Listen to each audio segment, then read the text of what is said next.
Hari ini kita memasuki masa Prapaskah, masa di mana kita seperti dalam kata pembuka saya katakan kita memulai retret agung, masa kita memasuki lorong-lorong gurun kehidupan kita.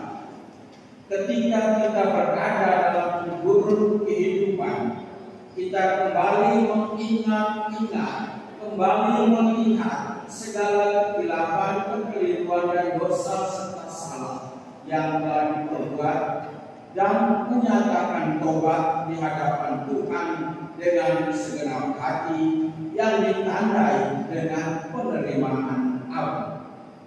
Abu adalah tanda pertobatan dan kerendahan hati di hadapan Tuhan. Ingatlah bahwa engkau debu dan akan kembali menjadi debu. Dalam kitab Kejadian sangat jauh. Melalui Yoel, Tuhan menyapa kita dengan seruan tobat untuk berbalik kepadanya dengan segenap hati dan juga untuk mengadakan hari pertobatan massal. Firman Tuhan berbunyi, sekarang berbaliklah kepadaku dengan segenap hati, dengan berpuasa, dengan menangis, dan dengan mengajuk. Koyakkanlah hati dan jangan pakaian.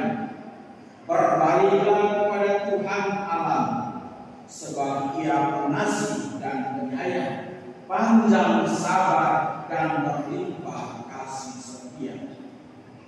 Pertobatan yang benar adalah pertobatan hati, bukan hal-hal lahiriah saja. Hati yang berlembut rendah sebagai tanda orang sungguh-sungguh menyesali dosa di hadapan Tuhan. Kalau kita merenung perjalanan hidup kita, kalau hati lagi tidak enak, yang menjadi sasaran adalah piring, gelas, sapu, dan lain sebagainya. Hari ini kita ditegur, bukan itu yang menjadi utama. Tapi bagaimana kalau hati lagi dalam, mari kita perbaiki hati. Kalau hati lagi panas, mari kita dinginkan hati. Kalau hati lagi bersih, mari kita benar-benar cinta. Sehingga dengan hati kita bisa membangun persaudaraan, dengan hati kita bisa membagi cinta, dan dengan hati kita bisa memberi cinta dan berkatnya. Tuhan memiliki kuasa untuk mengampuni dosa-dosa manusia, yang membuka tangannya untuk menyambut setiap orang ketika dia datang, ketika dia menyesal, ketika dia mau membaharui dan memperbaiki diri. Paulus mengingatkan orang-orang Korintus untuk bertobat dengan seruannya, berilah dirimu didamaikan dengan Allah. Di dalam kurban Kristus, para pendosa dibenarkan Allah. Oleh karena itu Paulus menasihati supaya jangan menyia-nyiakan karunia Allah yang telah diberi. Pengampunan Allah tercermin dalam sabda, pada waktu aku berkenan, aku akan mendengarkan engkau, dan pada waktu hari aku menyelamatkan, aku menolong engkau. Saat inilah saat perkenanan itu. Hari ini hari penyelamatan itu. Yesus memberikan 3 kewajiban pokok yang kiranya perlu kita jalani dalam hidup setiap hari.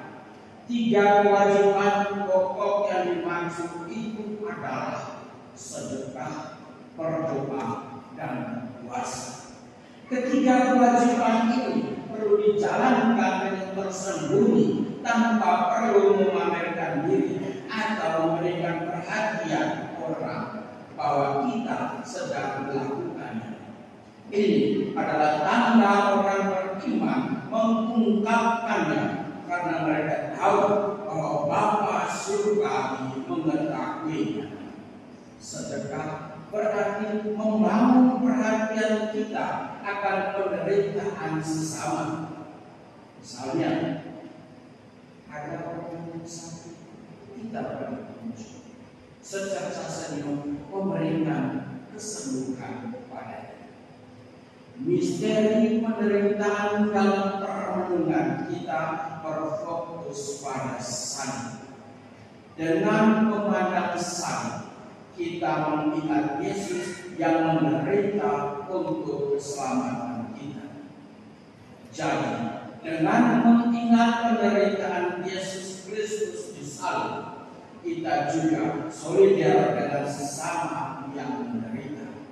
Maka kita boleh bertanya dalam diri kita, apa dampak praktek kesalehan jalan salib setiap hari Jumat, atau tabur dalam kehidupan kita, mampu mengubah hidup kita menjadi lebih terbuka dan mirip dengan Kristus, tidak sama dengan mirip. Kita semakin solidar dan empati dengan sesama yang menderita. Dan dalam masa Prapaskah ini, kita diajak untuk belajar berdoa dan banyak berdoa. Santiago mengingatkan kita bahwa banyak kali kita berdoa, tetapi kita salah berdoa. Karena doa-doa itu bertujuan untuk memenuhi hawa nafsu kita. Kita harus belajar dan banyak berdoa supaya Tuhan dapat mengampuni dosa-dosa kita. Sama seperti pengujuk kain